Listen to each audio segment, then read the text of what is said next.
Bueno, muy buenos días. Vamos a hacer la presentación acerca de mi charla correspondiente al tema de ética y legislación. En cuanto a elegir el tema de la utilización de animales para mm, la experiencia de la práctica médica.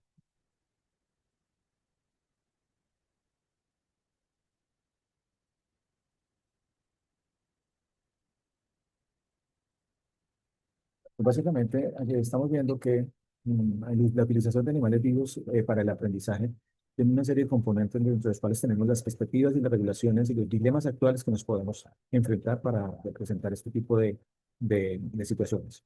Mi nombre es Jorge León, soy estudiante de la especialización de Imagenología de la Universidad CES, y este es un tema para tratar acerca de ética y legislación. Dentro del temario a presentar, básicamente estamos hablando sobre los fundamentos éticos que se dan sobre el manejo y el uso de los animales vivos para los diferentes procesos de aprendizaje, cuál es la legislación nacional e internacional sobre los animales en los procesos educativos, cuáles son las prácticas educativas y alternativas al uso de animales para el tema de los aprendizajes y la educación, y cuáles pueden ser las posibles controversias y dilemas actuales en la comunidad educativa referente a este tema. Bueno, ¿cuáles son los fundamentos básicamente que tenemos, ¿no? Los fundamentos éticos en los animales vivos. A manera de introducción, el uso de los animales vivos ha sido siempre una parte integral de la formación veterinaria. Básicamente, la gran mayoría o algunos que tenemos muchos años de habernos graduado, formamos muchas prácticas, sobre todo en grandes especies, en prácticas a nivel que se utilizaban, por ejemplo, a nivel reproductivo, cuando asistíamos a los diferentes planteles de faena de animales para hacer desarrollo de procesos quirúrgicos, como desviaciones de penes en toros o palpaciones en hembras, y se hacían básicamente en el momento ante mortem, prácticamente cuando iban a ser sacrificados al momento de llevarlos al matadero. Esto que hacía eso permitía desarrollar una cantidad de series de habilidades clínicas y generaba mucha empatía y juicio diagnóstico. Pues no solamente al estar, por ejemplo, presente en ese momento en un matadero, podríamos estar viendo las diferentes patologías que estaban en estos animales, aparte de nuestra parte práctica, o procedimientos quirúrgicos como descordes, como desviaciones de penes para temas de inseminación artificial, o inclusive en algunos casos que se alcanzan a tener algunos casos de eh, ca- eh, problemas de útero como prolapsos, y podíamos hacer la práctica técnica, ¿no? Sin embargo, esto hoy en día plantea dilemas éticos y exige mucha regulación, sobre todo por los grandes avances que tenemos en la medicina veterinaria, específicamente a nivel de mascotas, donde hay cada vez más prácticas clínicas de tipo a nivel quirúrgico, a nivel de imagenología, donde hay muchos más recursos para poder diagnosticar las diferentes patologías de los animales, pero esto requiere unas habilidades técnicas no solamente en sus conocimientos teóricos, sino también habilidades prácticas. Obviamente hay una justificación académica para que esto se haga, ¿verdad? ¿Cuál es el objetivo educativo de la utilización de animales vivos para este tipo de aprendizaje o capacitación? Pues básicamente es el aprendizaje práctico, la observación directa sobre la toma de decisiones a nivel clínico. Y obviamente hay unos puntos, como lo mencionaba anteriormente, muy claves y muy concisos, como son el área de la cirugía, el área del diagnóstico por imágenes, a nivel de estudios fisiológicos y también en algunos procesos anestésicos. Esto tiene pues obviamente un alto valor pedagógico, pues vamos a tener una experiencia real con la utilización de los diferentes procedimientos sobre animales vivos y cuál va a ser la respuesta biológica a la cual vamos a tener o vamos a vernos enfrentados en el momento de realizar este tipo de procedimientos. Obviamente también hay hay un tema importante, cuáles son los conceptos fisiológicos, cuáles son los principios morales que tenemos involucrados en este tema. Hay una parte que se habla mucho que es acerca del utilitarismo en la ética. El utilitarismo evalúa las acciones basándose en los beneficios o perjuicios de la mayor cantidad o número de seres afectados. Esto es importante muy tenerlo en cuenta porque estos son los principios o valores que nosotros debemos tener en cuenta a la hora de implementar la utilización de animales vivos para este tipo de ejercicio. Tener muy presente el derecho de los animales. Es importante que los animales básicamente definen la protección y el respeto hacia los animales como un principio moral. Y obviamente aquí entra para algo muy importante que hemos aprendido que son las libertades, las 5 libertades básicas de los animales, ¿no? La libertad de verdad, del hambre y la sed, de la incomodidad, del espacio, del dolor y las enfermedades, de expresar su comportamiento natural y también el respeto o la libertad, la miedo y la angustia. Y también, un principio muy importante, el respeto a la vida.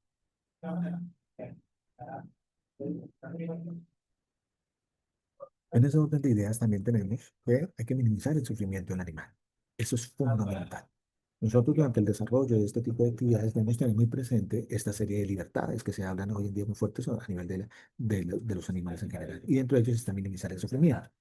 Es fundamental que cuando estamos haciendo en condiciones que reduzcan el máximo sufrimiento durante la práctica de este ejercicio, se sean las actividades educativas.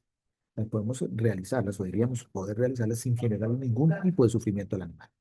Hay que promover el respeto a los animales, hay que tratarlos a los animales con mucho respeto, como decía, el manejo de manera responsable, ético, en cualquier tipo de ambiente de contexto educativo. Y el manejo responsable en la educación, el cuidado y el manejo responsable de los animales debe ser una prioridad durante el proceso, durante la actividad educativa, durante los procesos educativos. Esto es importante para asegurar el bienestar animal. ¿Cuál es la legislación que existe actualmente, por lo menos en nuestros países, en Panamá? La legislación a nivel internacional y la legislación a nivel nacional. A nivel de Panamá, a nivel de Panamá, hay una serie de disposiciones legales panameñas. Específicamente, las leyes panameñas establecen normativas muy vinculadas al tema del maltrato animal.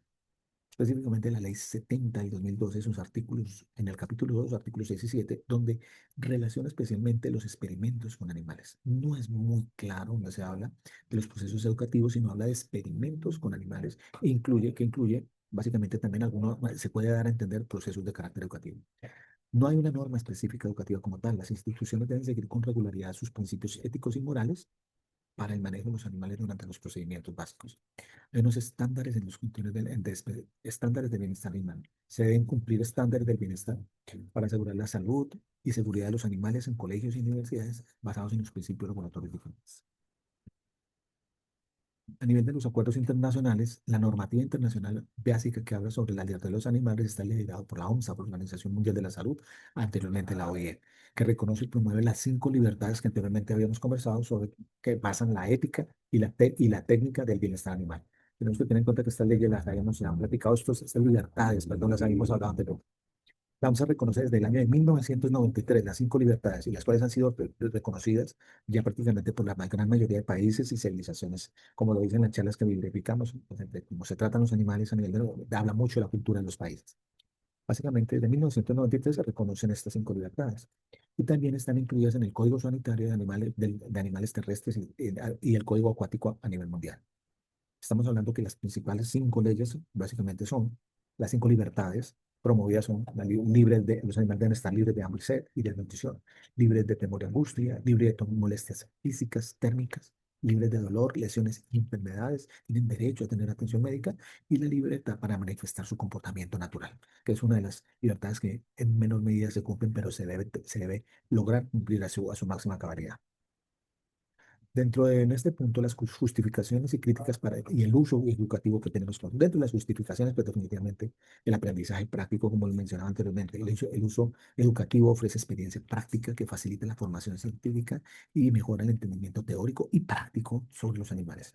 A nivel de las críticas, obviamente, que se cuestiona el uso educativo por el posible sufrimiento animal que puedan plantear y se plantean como objeciones éticas para justificar la no utilización de los animales en los procesos de aprendizaje con animales vivos. Y obviamente también se deben hablar hoy en día sobre las diferentes alternativas educativas. Existen alternativas disponibles que reducen o eliminan el uso de animales educativos, promoviendo métodos más éticos en el aprendizaje. Sin embargo, esto está en un proceso de desarrollo y lo tenemos que ir practicando y evaluando cada vez un poco más. ¿Cuáles son estas prácticas educativas y alternativas al uso de los animales? Básicamente, pues, a nivel de los métodos tradicionales está el uso de los animales vivos, prácticas tradicionales que emplean animales para facilitar, como ya lo hemos mencionado en reiteradas ocasiones, el aprendizaje práctico y directo de las diferentes disciplinas, cirugía, anestesia, imagenología. Y ahí esto obviamente nos va a traer una serie de beneficios educativos. Estos edificios educativos son el uso de animales que mejoran la comprensión, la retención de experiencias prácticas y la observación directa de los diferentes aprendizajes que estamos desarrollando sobre los animales.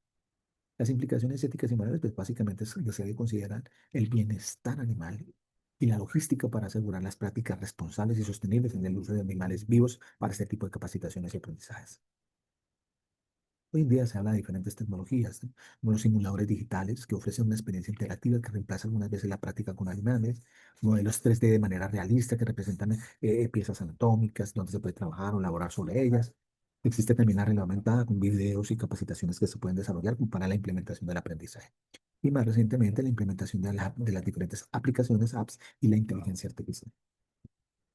Sin embargo, obviamente que estas tecnologías ofrecen una gran cantidad de alternativas, ofrecen una serie de ventajas. Dentro de sus ventajas, pues básicamente son a nivel ético, pues son importantes y mejoran la accesibilidad a muchos más usuarios porque son mucho más asequibles y más sencillos de utilizar animales, pero existen unas limitaciones prácticas. Básicamente la falta de experiencia que se genera por la parte de la persona que lo utiliza, ya que se considera que no es exactamente igual porque estamos hablando de organismos biológicos que tienen comportamientos al momento de efectuar diferentes procesos de enseñanza o de aprendizaje sobre un animal vivo. No es lo mismo desarrollar una cirugía en un modelo 3D que desarrollar una cirugía en un animal donde vas a poder tener la oportunidad de sentir la temperatura de los tejidos, la palpitación de la sangre, la frecuencia cardíaca, el sentir la sangre y la manipulación de los diferentes órganos y tejidos del animal. Y obviamente también una gran realidad con la utilización o la implementación de estas alternativas y es el costo y la accesibilidad. Todos los planteles educativos van a poder tener la oportunidad de tener este tipo de recursos por los diferentes costos y obviamente esto podría limitar el aprendizaje de los estudiantes en ese sentido. Bueno, básicamente en cuanto a lo que se formarían las controversias y los dilemas actuales en la comunidad educativa que se generan con este tipo de procesos.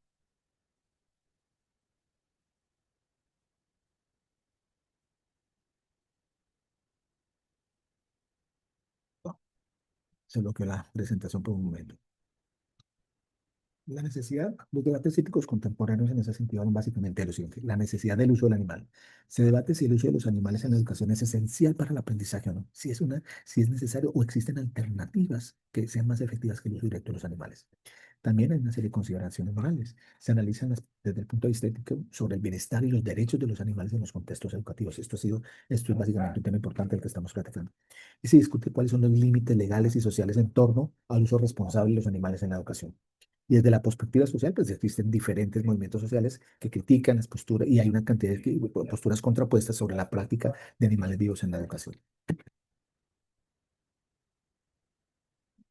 Es muy importante escuchar la opinión pública y la presión social que existe. Hoy en día estamos muy expuestos a situaciones sobre marcos, principalmente de muchos rescatistas, defensores de los animales, que nos cuestionan y cuestionan a nosotros los veterinarios con las prácticas o manejos que le damos a los mismos animales. Es muy importante esa parte, tenerla en cuenta y manejar con mucho tacto y precisión cuál es la posición del gremio profesional frente a la utilización de animales vivos y la opinión pública en relación a la utilización de los animales vivos para las prácticas profesionales. ¿Cuáles son los retos futuros? Pues los desafíos básicamente de la enseñanza es equilibrar la enseñanza con respecto hacia lo que se presenta en los diferentes factores de educación a nivel a futuro. Es importante tener en cuenta la implementación de normativas flexibles que permitan el acceso o no a la utilización de animales de manera puntual en las experiencias académicas. Hay que desarrollar mejor el desarrollo tecnológico, la tecnología que permita hacerlo más natural y más cercano posible a la realidad. Es un desafío que tenemos para la no utilización de animales a nivel educativo, animales vivos con el educativo, y también una formación ética y la capacitación de docentes y estudiantes con los valores éticos que defiendan y protejan a los animales en este sentido, sin perder la perspectiva de técnica y experiencia que podemos tener con la utilización para salvar a futuro más animales, para faltar con este aprendizaje, salvar animales. En conclusión, vamos a tener unos retos éticos y legales. El uso de animales vivos en la educación implica dilemas éticos y requieren cumplir con normativas lugares que deben estar muy claras y puntuales en ese sentido. El equilibrio educativo y bienestar. Es crucial lograr ese balance entre el aprendizaje efectivo y el respeto al bienestar de los animales involucrados, respetando el aprendizaje para poder, igual hacia el futuro, con esa capacidad, defender y poder salvar más animales con nuestro proceso educativo. Y en cuanto a las alternativas tecnológicas, debemos fomentar el uso de alternativas, tecnológicas alternativas que pueden mejorar la capacitación, la educación, sin complementar el bienestar animal y volverlas de una manera asequible. Muchas gracias. Esa fue mi presentación. Jorge León.